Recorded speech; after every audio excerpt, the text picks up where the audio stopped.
Cockroach ਜਨਤਾ party ਦੇ ਸੰਸਥਾਪਕ ਅਭਿਜੀਤ ਦੀਪਕੇ ਨੇ ਹੁਣੇ ਸੋਸ਼ਲ ਮੀਡੀਆ ਤੇ ਇੱਕ ਪੋਸਟ ਪਾਈ ਹੈ। ਉਸ ਦੇ ਵਿੱਚ ਉਹਨਾਂ ਨੇ ਕਿਹਾ ਕਿ 11 ਜੂਨ ਦਾ ਜਿਹੜਾ ਪ੍ਰੋਟੈਸਟ ਹੈ ਉਹਦੇ ਵਿੱਚ ਸੋਨਮ ਵਾਂਗਚੁਕ ਵੀ ਸ਼ਾਮਲ ਹੋ ਰਹੇ ਨੇ ਤੇ ਉਹਨਾਂ ਨੇ ਵੱਧ ਤੋਂ ਵੱਧ ਲੋਕਾਂ ਨੂੰ ਅਪੀਲ ਕੀਤੀ ਹੈ ਕਿ ਪੂਨਾ ਯੂਨੀਵਰਸਿਟੀ ਪਹੁੰਚੋ ਤੇ ਪਹੁੰਚ ਕੇ ਪ੍ਰੋਟੈਸਟ ਨੂੰ ਸਫਲ ਬਣਾਓ। ਆਪਾਂ ਧਰਮਿੰਦਰ ਪ੍ਰਧਾਨ ਦਾ ਅਸਤੀਫਾ ਲੈਣਾ ਹੈ ਤੇ ਸਾਰਿਆਂ ਨੇ ਇਸ ਅੰਦੋਲਨ ਨੂੰ ਵੱਧ ਚੜ ਕੇ ਅੱਗੇ ਲੈ ਕੇ ਜਾਣਾ ਹੈ। ਉਹਨਾਂ ਨੇ ਇਹ ਸਾਰੀ ਅਪੀਲ ਮਰਾਠੀ ਦੇ ਵਿੱਚ ਕੀਤੀ ਹੈ। ਮਰਾਠੀ ਦੇ ਵਿੱਚ ਉਹਨਾਂ ਨੇ ਸਾਰੇ ਮਹਾਰਾਸ਼ਟਰ ਦੇ ਯੁਵਾਵਾਂ ਨੂੰ ਅਪੀਲ ਕੀਤੀ ਹੈ ਕਿ ਤੁਸੀਂ ਆਪਣਾ ਭਵਿੱਖ ਬਚਾਉਣ ਲਈ ਕੱਲ੍ਹ ਨੂੰ 4 ਵਜੇ ਪੂਨੇ ਯੂਨੀਵਰਸਿਟੀ ਪਹੁੰਚਣਾ ਹੈ।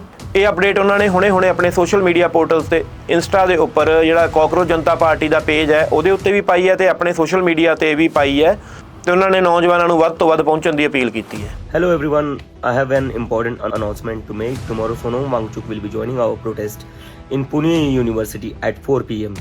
So सभी लोग ज़्यादा से ज़्यादा नंबर्स में आइए और एज्युकेशन मिनिस्टर धर्मेंद्र प्रधान के रेजिग्नेशन की डिमांड करिए। मी सगळ्या पुणेकरांना प्लीज रिक्वेस्ट करतोय की तुम्ही सगळ्यांनी प्लीज यावं आणि आपण जे आपले शिक्षा मंत्री आहे धर्मेंद्र प्रधान त्यांच्या राजीनाम्याची डिमांड करावी।